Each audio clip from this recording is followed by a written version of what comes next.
Members, the chair is going to recognize Mr. King of Uvalde for multiple memorial resolutions. Please remain at your desk during the consideration of these resolutions. The chair recognizes Mr. King of Uvalde for a motion. Thank you, Mr. Speaker. I move to suspend all necessary rules to take up and consider House Resolution 1369 through House Resolution 1389. Members, you've heard the motion. Is there any objection? The chair hears none. The rules are suspended. The chair lays out the following resolution. The clerk will read the resolutions. H.R. 1369 through H.R. 1389 by King of Uvalde. The chair recognizes Mr. King. Thank you, Mr. Speaker and members. I'm going to ask everyone to stay in their seats just because that's my personal preference on the way we do memorial resolutions, and I appreciate you thanking in advance for doing that. I've asked a couple of 2 or 3 members to help me with part of this presentation just to make sure I get able to finish it. So these are the 21 memorial resolutions for the victims in the Uvalde shooting is what these are. 19 fourth graders and 2 teachers. I want to thank a number of people for helping us on this. As you can imagine, putting together 19 memorial resolutions under those situations is a tremendous task, and I want to thank Selena Overbow, my chief of staff, for spending an enormous amount of time with those families working on these resolutions. So if y'all could give Selena a good hand, I would appreciate it.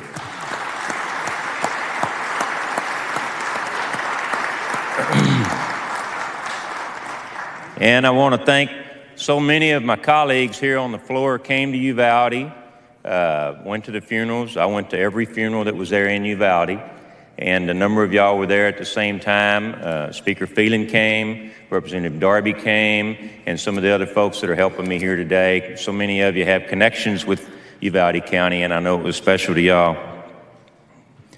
So on May the 24th of last year, at 11:30 in the morning, a gunman walked into Robb Elementary and shot 38 people.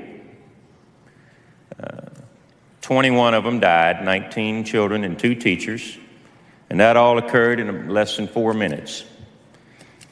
And today we're here to honor each and every one of those persons that lost their life in that shooting. And we're going to read their names, make a few comments from the resolution about each one of them. And as I've said, I've asked several of my colleagues to help me out with this because I didn't think I could get through all 21 of them.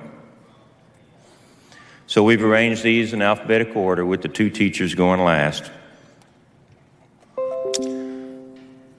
Nevaeh Elisa Bravo. She was a caring and devoted daughter who always helped out her parents when they needed her.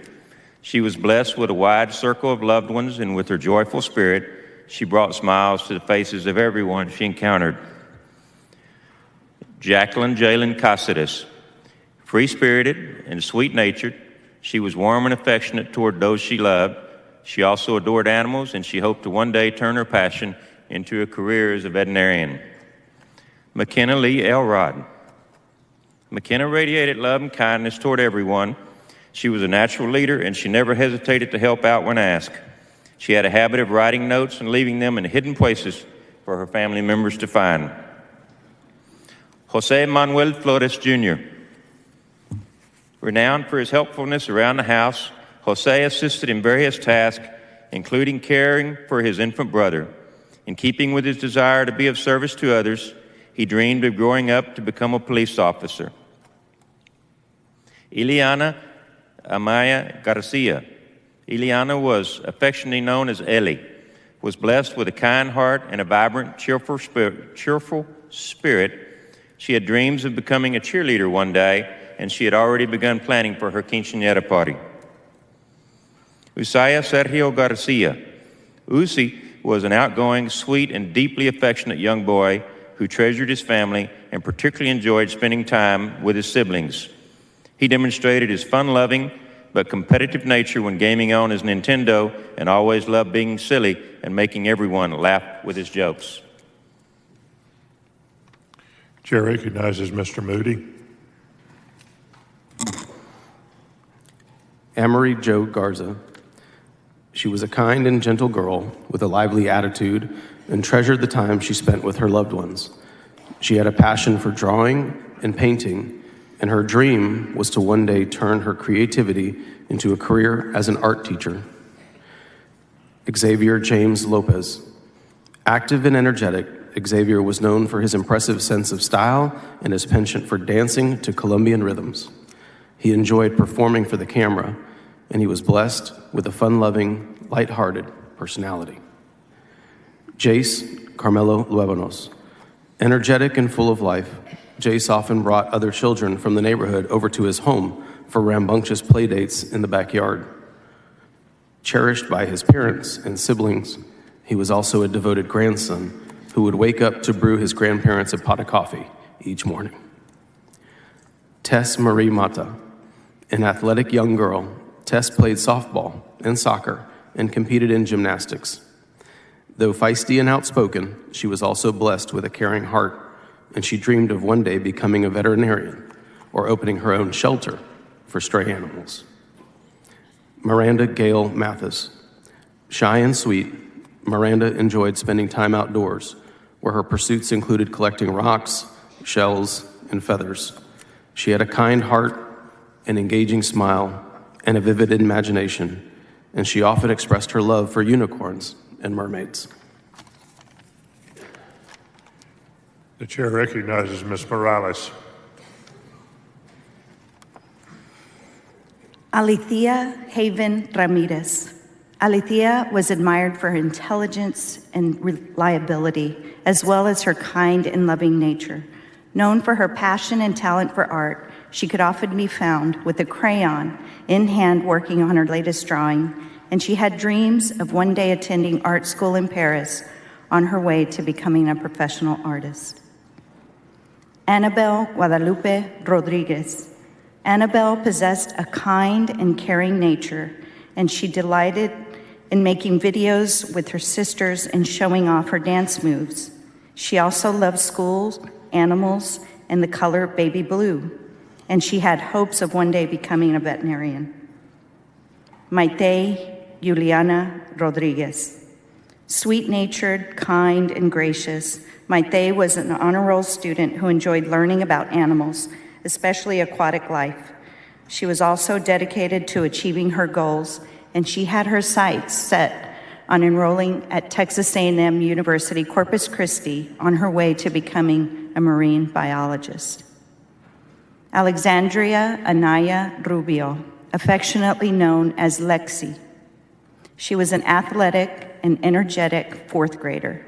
She inherited her father's passion for playing softball and basketball, and they devoted many hours to their one-on-one practice sessions.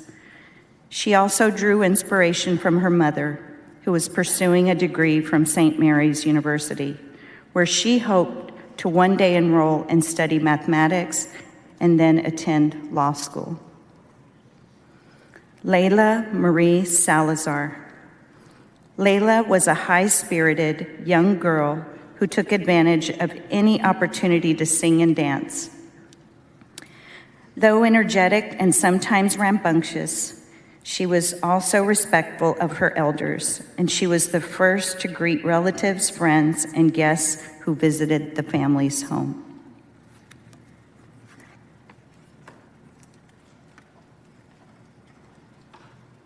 Chair recognizes Mr. Wally.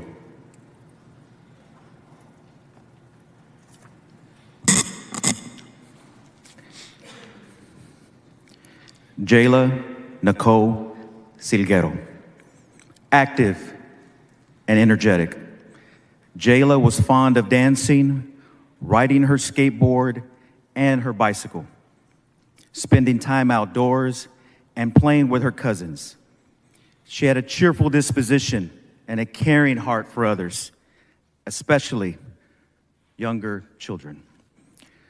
Ileana Torres, a vibrant girl with a radiant smile. Ileana enjoyed being silly and making everyone laugh.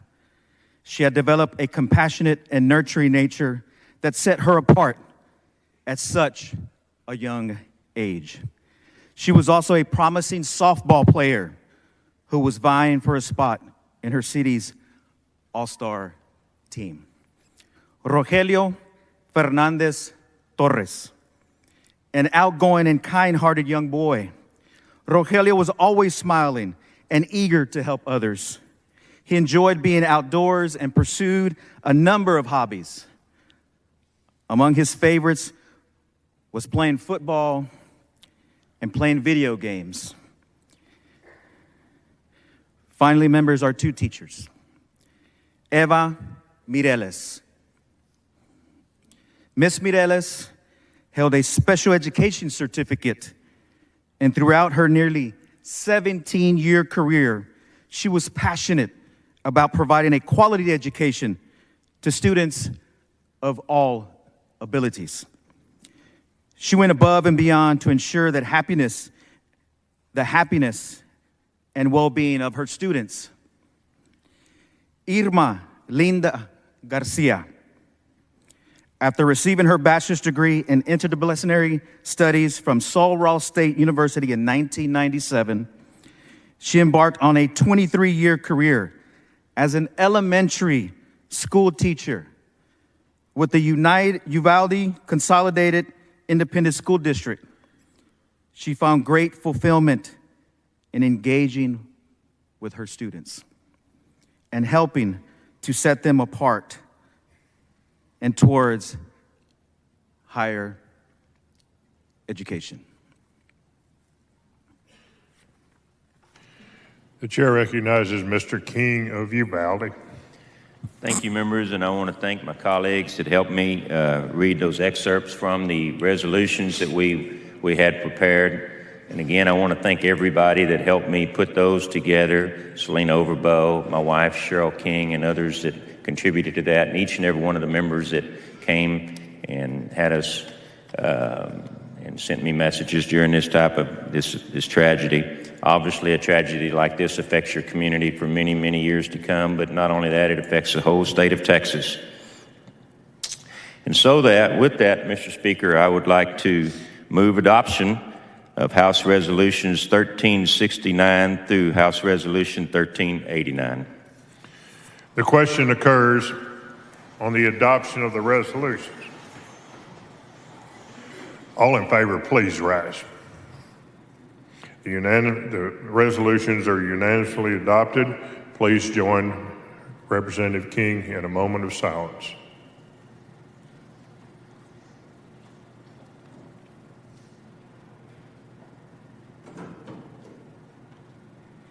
Thank you, members.